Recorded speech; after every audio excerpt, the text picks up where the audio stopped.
Hi കൂട്ടുകാരെ, പുതിയൊരു വീഡിയോയിലേക്ക് എല്ലാവർക്കും സ്വാഗതം. അങ്ങനെ ചന്ദ്രമതി വിളിച്ച് അറിയിച്ചതിന് പ്രകാരം രേവതിയെ കൂട്ടിക്കൊണ്ടു പോയിരിക്കുകയാണ് ലക്ഷ്മി അമ്മയും ദേവികയും. വീട്ടിലെത്തിയ പാടെ അച്ഛന്റെ ഫോട്ടോയിൽ വിളക്ക് കൊളുത്തി പ്രാർത്ഥിച്ചതിനു ശേഷം നേരെ അമ്മയുടെ മടിയിൽ കിടക്കുകയാണ് കേട്ടോ രേവതിയുടെ മുടിയിൽ തഴുകിക്കൊണ്ട് നീയും സച്ചിമോനും ജീവിച്ചു തുടങ്ങി എന്നറിഞ്ഞതിൽ അമ്മയ്ക്ക് ഒരുപാട് സന്തോഷമുണ്ട്. നിങ്ങൾ രണ്ടുപേരും വഴക്കടിച്ച് കാലം കഴിക്കുമോ എന്നൊരു പേടി എനിക്കുണ്ടായിരുന്നു. പക്ഷെ നീ അന്ന് വിളിച്ച് എന്നോടെല്ലാം പറഞ്ഞപ്പോൾ എനിക്ക് എത്രമാത്രം സന്തോഷമായെന്നറിയോ. ഇത്തിരി വൈകിയാണെങ്കിലും നിങ്ങൾ നല്ല രീതിയിൽ ജീവിച്ചു തുടങ്ങിയില്ലേ. ഇനി മോളെ കുറിച്ച് എനിക്കൊരു പേടിയുമില്ല.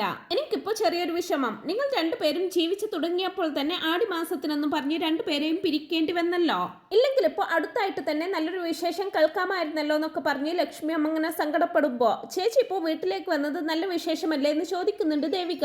അതല്ല പറഞ്ഞതേ, അതൊന്നും പറഞ്ഞാൽ നിനക്ക് മനസ്സിലാവില്ല എന്നൊക്കെ ലക്ഷ്മി അമ്മ പറയുമ്പോ മനസ്സിലാവാതിരിക്കാൻ എന്താ, ചേച്ചിക്ക് എത്രയും പെട്ടെന്ന് ഒരു കുഞ്ഞു പിറക്കണം എന്നല്ലേ അമ്മ പറഞ്ഞതിന്റെ അർത്ഥം. അതൊക്കെ എനിക്ക് മനസ്സിലാകുമെന്നൊക്കെ പറയുമ്പോ കണ്ടോ അമ്മേ, വലിയ ആൾക്കാർ സംസാരിക്കുന്നത് പോലെയാണ് ഇവള് സംസാരിക്കുന്നത് എന്നൊക്കെ പറയുമ്പോ ഇതൊക്കെ മനസ്സിലാക്കാൻ വലിയ ആളാവണം എന്നൊന്നുമില്ല. ഏതൊരാൾക്കും ഇതൊക്കെ മനസ്സിലാകും. അമ്മയ്ക്ക് ഇത്ര വിഷമമാണെങ്കിൽ ചേച്ചിയെ തിരികെ അവിടെ തന്നെ കൊണ്ടാക്കിയേക്കെന്നൊക്കെ പറയുമ്പോ പോടി അവിടുന്ന്, അല്ലെങ്കിൽ തന്നെ ഇവളുടെ അമ്മായിയമ്മയുടെ വായിലിരിക്കുന്നത് മുഴുവൻ കേട്ടത് പോരെ. രാത്രി 1 മണി നേരത്ത് അവിടെ നിന്ന് വിളിച്ചു പറഞ്ഞത് പോരാഞ്ഞിട്ടാണോ എന്നൊക്കെ ചോദിക്കുമ്പോ അത് തന്നെയാ അമ്മയെ എന്നെയും ആശ്ചര്യപ്പെടുത്തുന്നത്. അമ്മയ്ക്ക് പെട്ടെന്ന് എന്താ എന്റെ കാര്യത്തിൽ ഉത്തരവാദിത്തം വന്നതെന്നാ എനിക്ക് മനസ്സിലാവാത്തത്. രാവിലെ എണീറ്റത് മുതൽ ഓരോ ജോലിയായിട്ട് ഏൽപ്പിക്കുകയായിരുന്നു. അമ്മ വന്നപ്പോയാ പിന്നെ എനിക്ക് മനസ്സിലായത് ഞാൻ പോകുന്നതിന് മുമ്പേ എല്ലാ ജോലിയും ചെയ്തു തീർക്കാൻ വേണ്ടിയിട്ടായിരുന്നു എന്നൊക്കെ ഇങ്ങനെ രേവതി പറയുമ്പോ ഇതൊക്കെ കുറച്ച് ഓവറല്ലേ ചേച്ചി. ചേച്ചി എന്താ അവിടുത്തെ വേലക്കാരിയാണോ? അവിടെ വേറൊരു മരുമകളും കൂടിയില്ലേ, അവരോടും കൂടി ജോലി ചെയ്യാൻ പറഞ്ഞൂടെ എന്നൊക്കെ ചോദിക്കുമ്പോ ആരെ അവളോ, നല്ല കഥയായി. അവൾ പാർലറിൽ പോയി ടയേർഡായി വരുന്നതാണെന്നും പറഞ്ഞുകൊണ്ട് അവളെ കൊണ്ട് ഒരു ജോലിയും ചെയ്യിക്കില്ല. അപ്പൊ അവളുടെയും കൂടെ ജോലി നീയാണോ ചെയ്യലെന്നൊക്കെ ചോദിക്കുമ്പോ വേറെന്ത് ചെയ്യാനാ, അവൾ എണീക്കാൻ തന്നെ രാവിലെ 10 മണിയാവും. ഇപ്പോഴേക്കും എന്റെ ഏകദേശം ജോലിയൊക്കെ കഴിഞ്ഞിട്ടുണ്ടാവുമെന്നൊക്കെ പറയുന്നുണ്ട് രേവതി. ഓള് വിഷമിക്കണ്ട, സച്ചിമോൻ നിന്റെ കൂടെ ഉണ്ടല്ലോ, നിനക്ക് വേണ്ടി അവൻ അമ്മയോട് വയക്കടിക്ക വരെ ചെയ്യുന്നു എന്നൊക്കെ പറഞ്ഞ് അവളെ ആശ്വസിപ്പിക്കുന്നുണ്ട് ലക്ഷ്മി അമ്മ. പിന്നീട് അങ്ങനെ രാത്രി വീട്ടിലെത്തുന്ന സച്ചി ടേബിളിൽ ഇരിക്കുന്ന ഭക്ഷണം എടുത്ത് കഴിച്ച് രുചി തോന്നാതെ തുപ്പിക്കളഞ്ഞുകൊണ്ട് എന്താ ഉണ്ടാക്കി വെച്ചിരിക്കുന്നതെന്നും ചോദിച്ച് രേവതിയെ വിളിക്കുന്നുണ്ട്. ആ സമയം രവീന്ദ്രൻ എണീറ്റ് വന്ന് നീ എന്തിനാണ് അവളെ വിളിക്കുന്നത്, അവൾ വീട്ടിലേക്ക് പോയെന്ന് നിനക്ക് അറിഞ്ഞൂടെ എന്നൊക്കെ ചോദിക്കുമ്പോ ആണല്ലേ, ഞാനത് മറന്നു പോയെന്നൊക്കെ പറയുമ്പോ എന്തായാലും നീ ഭക്ഷണം കഴിക്കുന്ന രവീന്ദ്രൻ പറയണതും ഭക്ഷണം കഴിക്കാനോ, അതിനത് ഭക്ഷണമാണോ, ഉപ്പുമാവാണത്രേ, ഉപ്പുമാവ് കല്ല് പോലെ ഇരിക്കുന്നു, ഇത് ആരുണ്ടാക്കിയതാണെന്നൊക്കെ സച്ചി ചോദിക്കുമ്പോ വേറെ ആരുണ്ടാക്കാനാ, നിന്റെ അമ്മ എന്ന് പറയും. എന്നാലും ഇതെങ്ങനെ കഴിക്കുമെന്നൊക്കെ പറയുമ്പോ രേവതി വരുന്നതിന് മുമ്പ് നീ ഇത് തന്നെയല്ലേ കഴിച്ചോണ്ടിരുന്നത്, ഇനി 1 മാസത്തേക്ക് ഇത് തന്നെയാ അവസ്ഥ, അഡ്ജസ്റ്റ് ചെയ്യേണ്ടി വരും, പോയി കഴിക്കെന്നൊക്കെ പറയുമ്പോ അച്ഛാ അത് കണ്ടാൽ തന്നെ കഴിക്കാൻ തോന്നില്ല, എന്നെ പിടിക്കാത്ത ഭക്ഷണം വായിലൂടെ ഇറങ്ങില്ല അച്ഛാ എന്നൊക്കെ പറയുമ്പോ എന്ന് വെച്ച് പട്ടിണി കിടക്കാൻ പോവാണെന്നൊക്കെ ചോദിക്കുമ്പോ ഇല്ല അച്ഛാ, പഴം എന്തെങ്കിലും ഇരിപ്പുണ്ടാവും, ഞാനത് കഴിച്ചോളാം എന്ന് പറയുന്നുണ്ട് സച്ചി. അവരെങ്ങനെ ഓരോ കാര്യങ്ങൾ സംസാരിച്ചുകൊണ്ടിരിക്കുമ്പോഴായിരിക്കും ശ്രുതി വെള്ളം എടുക്കാനായിട്ട് കിച്ചണിലേക്ക് പോകുന്നത് സച്ചി കാണുന്നത്. എന്താ അച്ഛാ ഇത്, ആടി മാസത്തിന് ഇവൾ വീട്ടിലേക്ക് പോയില്ലേ, ഇവളെന്താ ഇവിടെ എന്നൊക്കെ ചോദിക്കുമ്പോ അവൾ ഇവിടെ അല്ലാതെ വേറെ എവിടേക്കാ പോകേണ്ടതെന്നും ചോദിച്ച് ചന്ദ്രമതി അവിടേക്ക് വരുന്നുണ്ട്.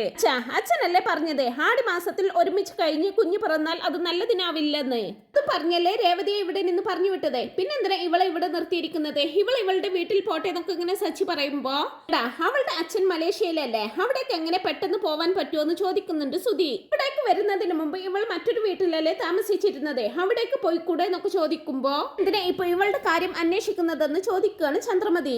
ആരുടെയും കാര്യം അന്വേഷിച്ചതല്ല, ആടി മാസത്തിൽ പെണ്ണുങ്ങൾ ഭർത്താവിന്റെ വീട്ടിൽ താമസിച്ചാൽ അത് പെണ്ണുങ്ങൾക്ക് കേടാണെന്നല്ലേ നിങ്ങൾ പറഞ്ഞത്, ഒരു മരുമകളെ പറഞ്ഞയച്ച് ഒരു മരുമകളെ ഇവിടെ നിർത്തിയിരിക്കുന്നത് എന്തിനാ, ആഗ്രഹത്തോടെ കൂട്ടിക്കൊണ്ടുവന്ന മരുമകളാണെന്നല്ലേ നിങ്ങൾ പറയാറേ, ഇപ്പൊ എന്താ ഇവളോടുള്ള നിങ്ങളുടെ ഉത്തരവാദിത്വമൊക്കെ തീർന്നോ എന്നല്ല സച്ചി ചോദിക്കുമ്പോ ഇവളുടെ മേലുള്ള എന്റെ എല്ലാ ഉത്തരവാദിത്വവും തീർന്നെന്ന് ഞാൻ പറഞ്ഞോ, ഇല്ലെങ്കിൽ നീ അത് കണ്ടോ എന്നൊക്കെ ചോദിക്കുമ്പോ എന്തിനാ ഇപ്പൊ എന്നോട് ദേഷ്യപ്പെടുന്നത്, ആടി മാസം സമ്പ്രദായം എന്നൊക്കെ പറഞ്ഞ് രേവതിയെ ഇവിടെ നിന്ന് പറഞ്ഞു വിട്ടതിനെ കുറിച്ചാണ് ഞാൻ ചോദിക്കുന്നത്. ഭാര്യയും ഭർത്താവും ഈ മാസം പിരിഞ്ഞു നിൽക്കണം എന്നല്ലേ നിങ്ങൾ പറഞ്ഞ സമ്പ്രദായം, അതിനു വേണ്ടിയല്ലേ രാത്രിക്ക് രാത്രി അവളുടെ അമ്മയെ വിളിച്ചു വരുത്തി അവളെ കൂട്ടിക്കൊണ്ടു പോവാൻ പറഞ്ഞത് അല്ലേ അച്ഛ എന്നൊക്കെ ചോദിക്കുമ്പോ അതെ അതെ, അതും രാത്രി 1 മണിക്കെന്നൊക്കെ പറയുന്നുണ്ട് രവീന്ദ്രനും. സമയം ശ്രുതിയാണെങ്കിൽ ഞങ്ങൾ എങ്ങനെയായാലും നിനക്കെന്താടാ, നീ വാ ശ്രുതി നമുക്ക് റൂമിലേക്ക് പോവാമെന്നൊക്കെ പറഞ്ഞ് വിളിക്കുമ്പോ അവരുടെ രണ്ടുപേരുടെയും നടുവിൽ കയറി നിന്നുകൊണ്ട് അവരെ തടിയാണ് സച്ചി. ഇങ്ങനെ ചന്ദ്രമതി ശ്രുതിയോട് ഒറ്റയ്ക്ക് കിടക്കാനും ശ്രുതിയെ ഞാൻ എന്റെ കൂടെ കിടത്തിക്കോളാമെന്നും പറയുമ്പോ എന്താ അമ്മ ഇത്, അവളെ എന്റെ കൂടെ ഞങ്ങളുടെ റൂമിലല്ലേ കിടക്കേണ്ടതെന്നൊക്കെ പറയുമ്പോ ഇപ്പൊ നീ ഞാൻ പറഞ്ഞത് കേൾക്ക്, ഇന്ന് ഇവളെ എന്റെ കൂടെ കിടക്കട്ടെ എന്നും പറഞ്ഞുകൊണ്ട് ചന്ദ്രമതി ശ്രുതിയെയും കൊണ്ട് തന്റെ റൂമിലേക്ക് പോവാണ് കേട്ടോ ചെയ്യുന്നത്. അപ്പൊ അച്ഛൻ എവിടെ കിടക്കുമെന്നൊക്കെ ചോദിക്കുന്ന ശ്രുതിയോടെ അച്ഛന് കിടക്കാനാണോ സ്ഥലമില്ലാത്തത്, അച്ഛൻ ഇവിടെ ഹോളിലെങ്ങാനും കിടന്നോളുമെന്ന് പറയുന്നുണ്ട് ചന്ദ്രമതി. തുടർന്ന് സച്ചി രവീന്ദ്രനോടായിട്ട്, അച്ഛാ, അവളുടെ വീട് മലേഷ്യയിലായതുകൊണ്ട് അവൾക്ക് പോവാൻ പറ്റില്ലെന്ന് കരുതാം, പക്ഷെ നമുക്ക് അമ്മയെ പറഞ്ഞയച്ചാലോ എന്നൊക്കെ ചോദിക്കുമ്പോ, എന്തിനാടാന്ന് തിരിച്ചു ചോദിക്കുമ്പോ, അല്ല, അമ്മ ഇവിടെ ഒരു മാസം ഇല്ലെങ്കിൽ നമുക്ക് ജോലിയായിട്ട് കഴിയാമല്ലോ എന്ന് പറയുന്നുണ്ട് സച്ചി.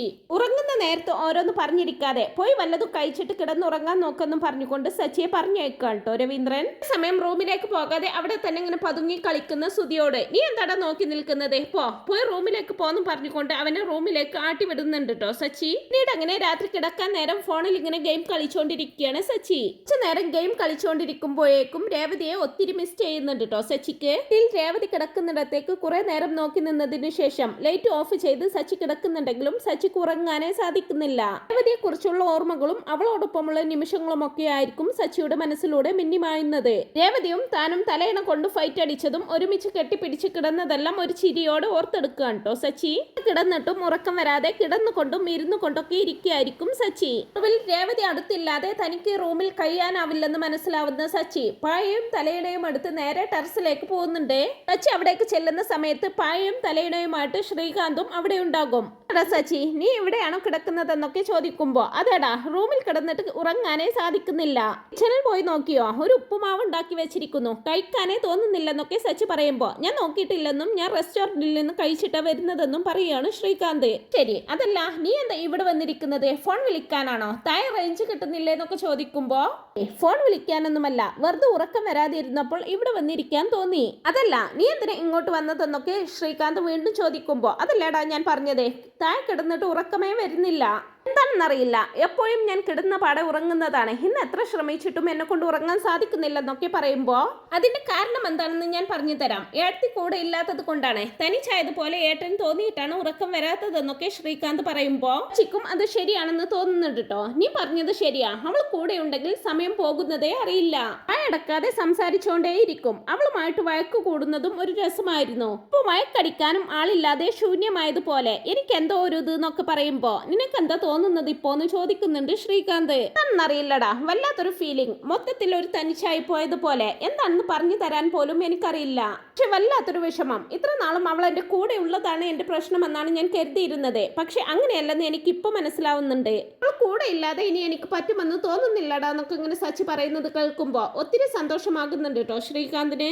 എന്റെ ഏട്ടന്റെ മാറ്റത്തിൽ ഒത്തിരി സന്തോഷിക്കുന്ന ശ്രീകാന്തിന് അപ്പോഴായിരിക്കും വർഷയെ ഓർമ്മ വരുന്നത്. എന്റെ അച്ഛന്റെ ശത്രുവിന്റെ മകളാണ് അവളെന്ന് തിരിച്ചറിയുന്ന ശ്രീകാന്ത് കുറെ ദിവസമായിട്ട് അവളെ അവോയ്ഡ് ചെയ്തുകൊണ്ടായിരിക്കും നടക്കുന്നത്. അതെല്ലാം ഓർത്തുകൊണ്ട് ശ്രീകാന്ത് ആണെങ്കിൽ, അതെ, നമ്മുടെ കൂടെ ഉണ്ടായിരുന്നവർ പിരിഞ്ഞു പോകുമ്പോഴാണ് നമുക്കതിന്റെ വിഷമം മനസ്സിലാകുന്നതെന്നൊക്കെ പറയുമ്പോ, അതെങ്ങനെയാടാ നിനക്ക് മനസ്സിലാകും, നിന്റെ കല്യാണം കഴിഞ്ഞിട്ടില്ലല്ലോ, ആടിമാസമാണത്രേ, ആടിമാസം ആരുണ്ടാക്കി വെച്ചിരിക്കുകയാണത്രേ ഇങ്ങനെയുള്ള ഓരോ സമ്പ്രദായം, മാസം പിരിഞ്ഞിരിക്കണം അത്രേ, വെറുതെ മനുഷ്യനെ കഷ്ടപ്പെടുത്താനായിട്ടെന്നൊക്കെ പറഞ്ഞ് സച്ചി ഇങ്ങനെ നിരാശപ്പെട്ടുകൊണ്ട് നിൽക്കുന്ന സമയത്തായിരിക്കും സച്ചിയുടെ ഫോണിലേക്ക് രേവതി വിളിക്കുന്നത്. കണ്ടോ, 100 ആയുസാണ് ഇവൾക്കെന്ന് പറഞ്ഞുകൊണ്ട് ചാടി എണീറ്റ് സന്തോഷത്തോടെ ഫോൺ അറ്റൻഡ് ചെയ്യുന്നുണ്ട് സച്ചി. നിന്നെ കുറിച്ച് ഇവിടെ സംസാരിച്ചുകൊണ്ടിരുന്നത്, നീ അപ്പൊ തന്നെ വിളിച്ചല്ലോ എന്നൊക്കെ പറയുമ്പോ, തനിച്ചോന്ന് തിരിച്ചു ചോദിക്കുന്നതും, തനിച്ചല്ല, ശ്രീകാന്തിനോട് സംസാരിച്ചുകൊണ്ടിരിക്കുകയായിരുന്നു.